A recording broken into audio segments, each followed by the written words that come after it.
Aujourd'hui, on va traiter un point qui est hyper important, qui est un peu avancé dans la modélisation. C'est la modélisation avec des objets codés, bien WSM. Pour cette raison, il nous faut d'abord une forme de base.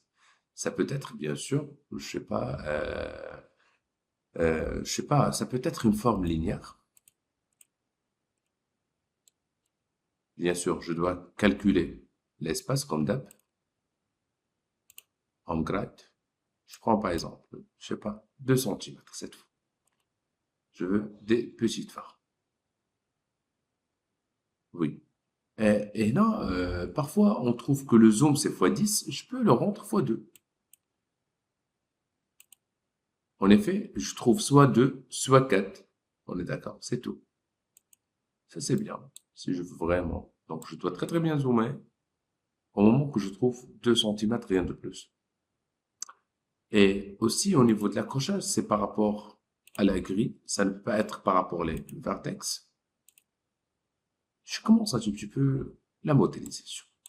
On dirait que je veux 1, 2, 3, 4, 4 centimètres. C'est suffisant. OK? Et je veux descendre avec environ 2, 4, 6, 8 centimètres. Et je passe un tout petit peu ici, dans ce petit point-là, ce petit point-là, ce petit point-là, ce petit point-là, et ce petit point. La chose qui m'intéresse, c'est le point qui se trouve toujours dans le centre. Il faut vraiment qu'il soit dans le centre, exactement dans le centre. Et qui dit exactement dans le centre, ça doit être le 0. Bien. Je peux désactiver le snap toggle avec le raccourci S. Et je... Ah, c'est le raccourci. Maintenant, pourquoi j'ai désactivé? Parce que parfois, je veux vraiment faire des déformations manuelles. Okay, je veux vraiment juste une petite valeur et je ne veux vraiment pas me casser la tête avec la valeur. Bien. Juste une petite valeur. Par la suite, je veux aussi sélectionner les deux points qui se trouvent en haut et réduire un tout petit peu leur valeur. Je peux aussi faire des déplacements manuels. Par exemple, par la suite, je peux prendre les deux points, je peux utiliser le filet. On a déjà discuté concernant le filet, bien sûr. Je peux lui donner juste une valeur manuelle, ok, aléatoire. Sinon, comme vous savez, il faut mentionner la valeur et cliquer sur filet. Par la suite, je désactive filet.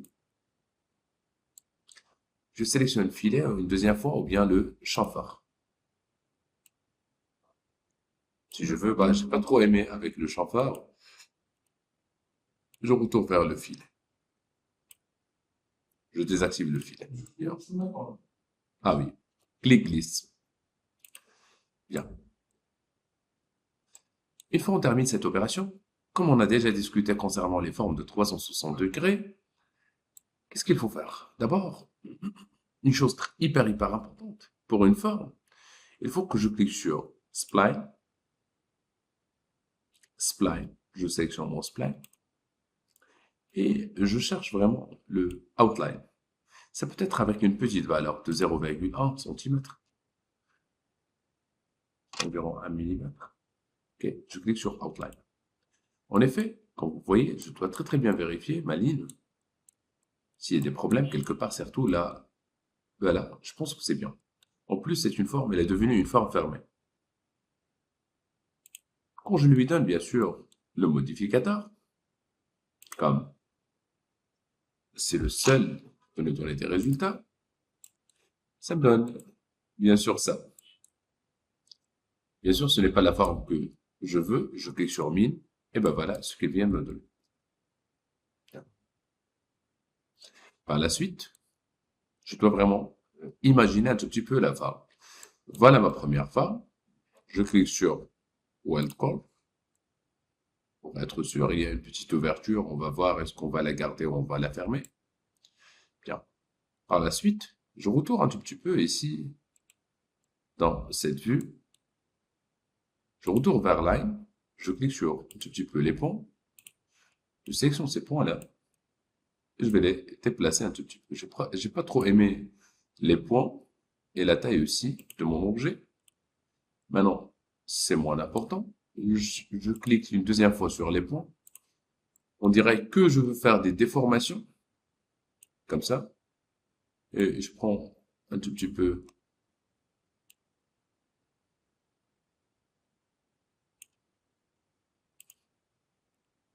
Et ben voilà. C'est-à-dire que je peux déformer la forme comme je veux. Si je veux vraiment une forme liée simple, ou bien une forme un tout petit peu différente. Par la suite, je prends line 1. Par exemple, les voies le vert, ou bien je le duplique. Pour la duplication, je le sélectionne CTRL V directement. On est d'accord? C'est line numéro 2. Je vais le renommer liquid.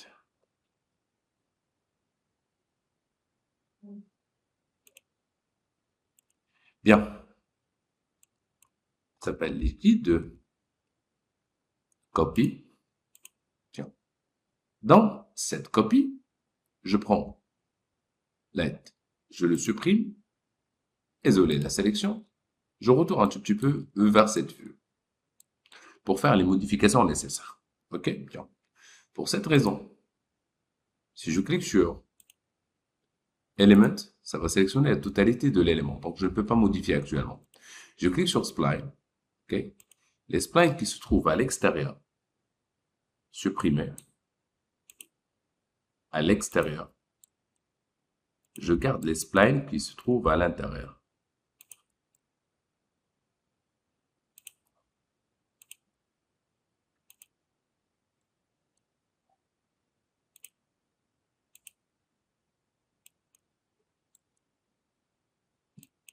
Bien. Je clique sur point pour vérifier s'il y a des points cachés quelque part. Bien. Je garde cette forme, je la touche même pas. OK? Bien. La question qui se pose maintenant, comment je peux fermer cette forme? Maintenant, elle est devenue une forme ouverte. Bien. Je peux vous dire que, à travers ce petit point, où je peux créer un autre point si je veux. Pour info. Écoute, je vais le supprimer. OK? Ça, c'est bien. Je clique sur mode, point. Je cherche refine. Donc, le modificateur refine. Bah, qu'est-ce qu'il fait, refine? Si je clique sur un point ici, quelque part, je viens de rajouter un autre point. C'est-à-dire, je peux sélectionner ce point-là, bouton droit, je décide qu'il soit corner, pas Bézier. Je le déplace.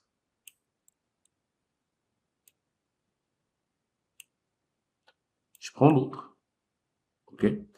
Si je clique, et je vais voir si je lui donne corner, qu'est-ce que ça va donner? OK? Donc, corner, corner.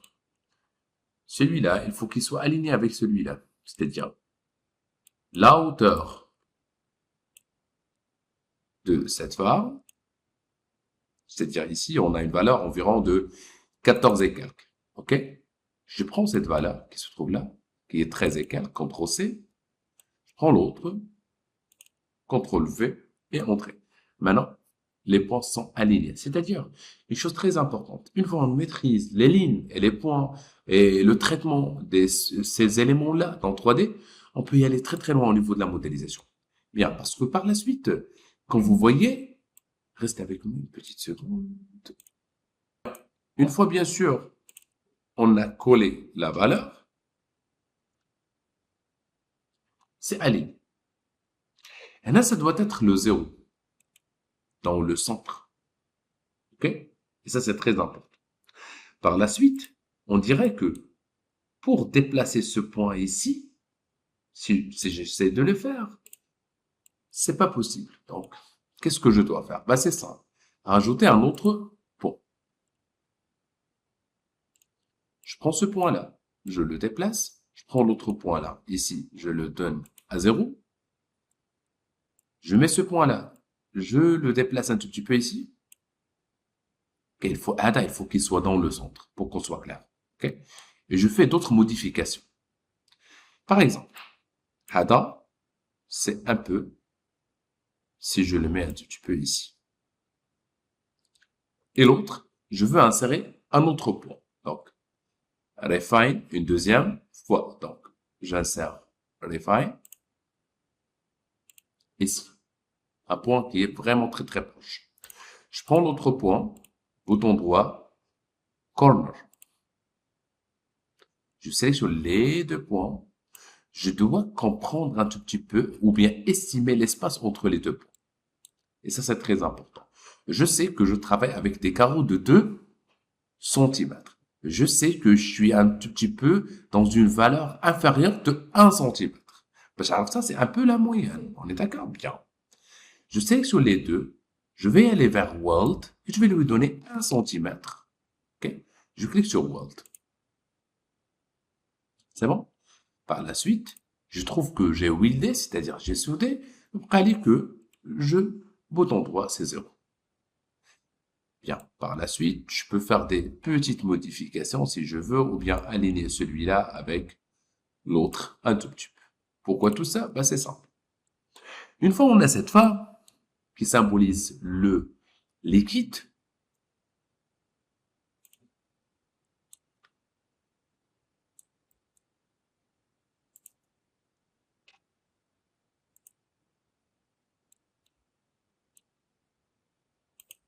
mine, ça nous donne le liquide sur mesure.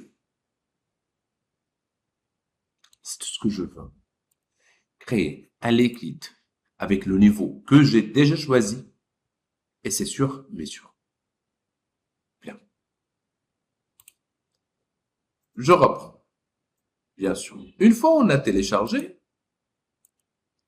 par exemple, pardon, on a terminé, je vous invite de télécharger des matériaux ou bien des textures. Donc, sinon, vous travaillez directement avec l'objet. Je clique sur M comme matériel éditeur, ou bien vous cliquez sur la liste des matériaux et des textures. Il faut que votre ordinateur soit très très bien installé, sinon ça ne va pas marcher. Tu cliques ici. Par exemple, c'est le vert, tu peux le renommer si tu veux. Tu lui donnes, par exemple, la couleur que vous voulez, deux matériaux. Je veux, je sais pas, un petit reflet bleu, juste un petit reflet bleu, avec une petite réflexion et une réfraction, une très grande réfraction. Assign material to selection. Je prends l'autre, ok? Je prends le blanc par exemple, le voilà. كاس الحليب. Tout court, ok? Bien sûr, ça n'empêche pas si vous avez une banque des matériaux, vous allez retrouver la banque si elle est bien installée. Tu peux prendre par exemple les matériaux pratiques, comme vous voyez, et le liquide aussi. Je prends par exemple l'ice, coffee, je sais pas, أي حاجة, ok?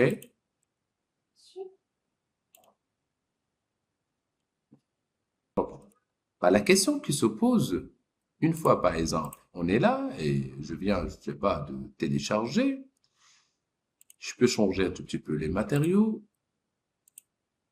je peux changer un peu les matériaux, bien. Je change un tout petit peu les matériaux et nous allons voir ça dans le rendu. Si j'observe vraiment qu'il me faut une forme bien encerclée, je clique ici, ça vous le savez. On a 16 segments, je prends 32. La même chose ici, je prends 30. Bien. Je clique sur ajouter, bien sûr les formes géométriques de base. Je clique sur virer, ok, et je peux prendre un plan viré. Sinon, je clique directement ici, je prends un simple plan, mais un très grand plan.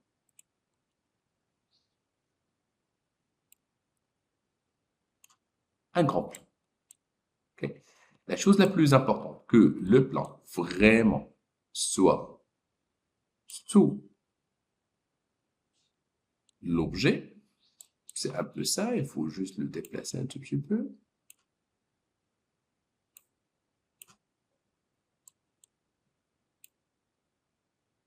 Tiens, qui nous donne un tout petit peu ça. Je lance mon premier rendu. Et vous allez voir que on ne peut pas le faire. Je vais vous montrer. Actuellement, on ne peut pas le faire. Il nous faut de la lumière. OK? C'est-à-dire, si vous lancez le rendu, Shift sculant, ça va vous donner le noir. Totalement le noir. C'est tout à fait normal. On arrête.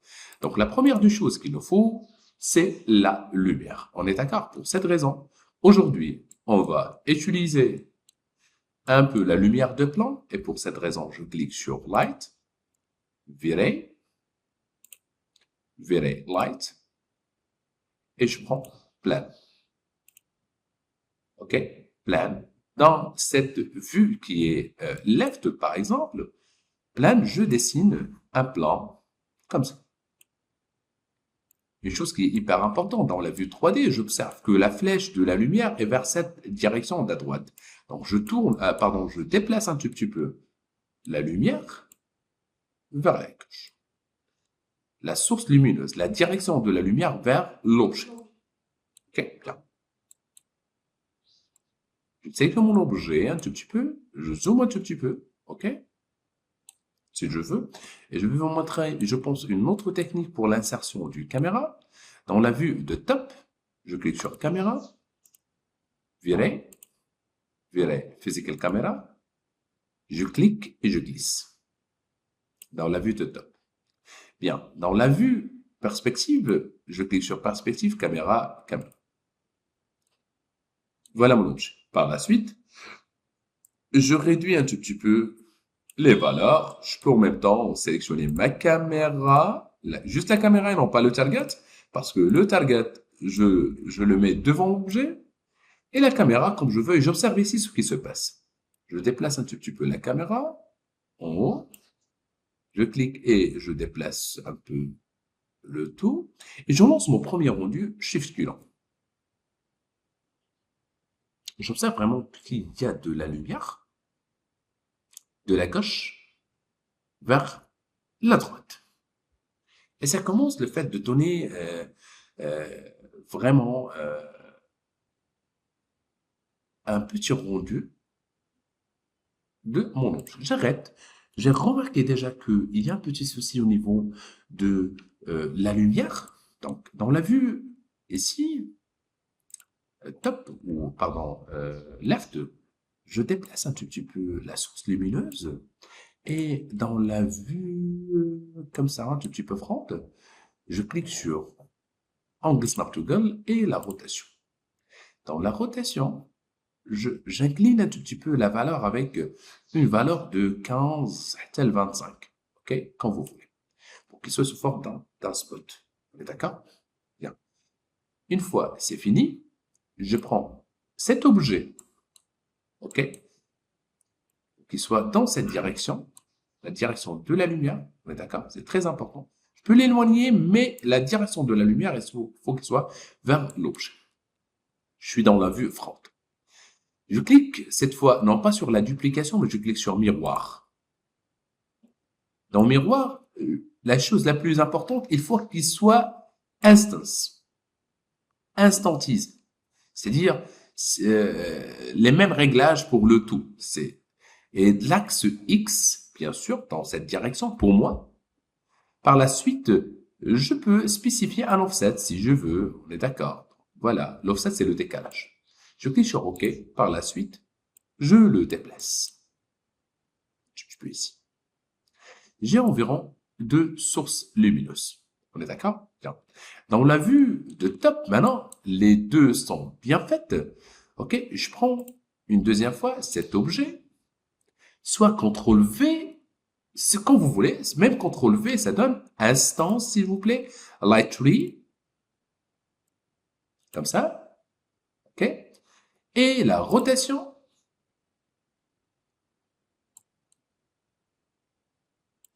si ça marche pas avec la rotation pour n'importe quelle raison, vous pouvez voir bien sûr les valeurs. Donc ici, pour moi, c'est, je prends une petite valeur de 0, peut-être, OK, de 0. Il faut qu'il soit bien aligné. Et il est, bien sûr, non pas devant la caméra, mais derrière la caméra. C'est très important. Tiens. On lance un petit rendu provisoire, shift scullant et deuxième fois. On a une source lumineuse qui englobe un peu la totalité de notre objet et on attend une petite seconde. Je reprends la dernière deux choses que je vais changer, je pense que c'est suffisant pour aujourd'hui, c'est le matériau pour le plan, on est d'accord? Il faut rajouter un matériau pour le plan, c'est une question de choix. Vous spécifiez ce que vous voulez, on est d'accord? Pour moi, je préfère vraiment juste le blanc. Juste un plan qui est hyper simple, pas de réflexion ni de réfraction. On est d'accord? C'est très important. Ça y est, et je lance le rendu. À part une chose qui est très importante quand on clique sur Render Setup ou bien F10, je préfère vraiment que si vous voulez tester avec Irradiance Map, le moteur Irradiance Map and Light Cache, in GI, Irradiance Map, c'est pas la peine de spécifier Very High, il faut juste utiliser Very Low. Parce que on vient juste on est dans la phase des tests des rendus. On est d'accord? C'est pas la peine de faire un très très grand rendu. Une fois que vous terminez, vous utilisez Very High pour l'impression. OK? Donc, on commence avec Very Low et on lance le premier rendu une deuxième fois en cliquant sur le point de rendu. Le rendu pratiquement. Donc, c'est bien. Donc, une fois on termine, bah, une fois il termine, bien sûr, on a passé beaucoup de temps, mais c'est pas encore terminé, même si on est enverré là. On clique, s'il vous plaît, si on veut enregistrer sur la disquette en haut, desktop par exemple, le nom, liquid, all format non, il faut spécifier le format que vous voulez, on est d'accord. Ici, on prend par exemple le JPEG pour une image. Je clique sur Save. OK, c'est tout. Bien. Par contre, si on veut faire une petite animation, qu'est-ce que je dois faire? D'abord, je clique sur la caméra. La caméra. Je clique sur la caméra. Je clique sur Time Configuration. Je dis que je veux film. Pour custom, si je veux customiser le nombre d'images par seconde, c'est environ entre 25 pour les animations, 30 pour les animations, 24 pour les films cinématiques. On est d'accord? Restons dans 30, oui, 25, entre 25 et 30. 24, c'est cinématique. On est d'accord? Et si start time and end time, on est d'accord? Si je prends une calculatrice qui est hyper simple, et je dirais que, par exemple, j'aurais vraiment besoin de 5 secondes, une toute petite animation de 5 secondes, multiplié par le FPS qui est proposé devant vous, qui est de 30, il nous faut 150 images. C'est-à-dire, je commence de 0 vers 150. Donc, c'est à moi de calculer. Une fois c'est bien, c'est-à-dire que entre 0 et 150, je clique sur OK. Maintenant, je viens de configurer le time, ou bien le timing, on est d'accord? Je clique sur Auto ici. Le timeline, il est en rouge. Je prends l'indicateur de temps. Je sais que dans chaque 30 images, il y a une seconde, pour qu'on soit clair. Si je prends par exemple 60, c'est-à-dire dans 2 secondes, ce qui crée une animation dans 2 secondes, dans, je sais pas, 4 secondes et plus, je prends une deuxième fois la caméra et je peux faire tout ce que je veux. Et maintenant, je viens de créer une animation de environ 4 secondes. D'accord? Si je veux s'arrêter ici ou faire autre chose, je peux le faire. OK? Bien. Une fois que j'ai terminé, dans ce cas, je suis dans l'obligation de cliquer sur Render Setup une deuxième fois. Ici, il faut, dans une command, il faut pas sélectionner single, il faut utiliser range. range from 0 to 150. Ok? C'est le range de vue que je veux. Ici, de préférence, le fait que vous utilisez HDTV. On est d'accord aussi, c'est bien. Donc, area, selected or view, vous prenez le view de préférence. Ici, c'est la taille, vous prenez 1920 sur 1080, Full HD. Si vous voulez le double, c'est le double, c'est-à-dire le 4K, le 2K, pardon. Et ici, c'est la chose la plus importante. Vous devriez créer un new folder, create new folder, on est d'accord. Tu cliques ici sur File, tu choisis dans l'ordinateur, par exemple, voilà, un petit dossier dans montage. J'ai choisi ce dossier-là, le nom ma vidéo, avec la date de 01/03/25, pour qu'on soit clair. Et si dans les formats, attention, je suis dans l'obligation de utiliser AVI, vidéo AVI, et je clique sur OK. OK. Et j'ai terminé. C'est-à-dire, quand je clique maintenant sur Render, ah, attendez, j'arrête. Pardon. Il faut absolument cliquer ici, s'il vous plaît, dans cette vue-là où il y a la caméra. OK. Je retourne un petit peu vers le début, Shift Culant. Yes. Et ben voilà. Et ça commence. Image par image. C'est-à-dire, s'il nous faut, par exemple, 1 heure pour chaque image, il faut multiplier 25 heures pour 1 seconde et 25 heures fois 5. C'est juste une estimation. On est d'accord? Et une fois vous lancez le rendu, vous allez voir que dans le dossier que j'ai spécifié qui s'appelle montage, là où j'ai mis ma vidéo 01/03/2025, je viens de créer une vidéo à ne pas toucher jusqu'à la fin de l'animation. Merci pour vous et à la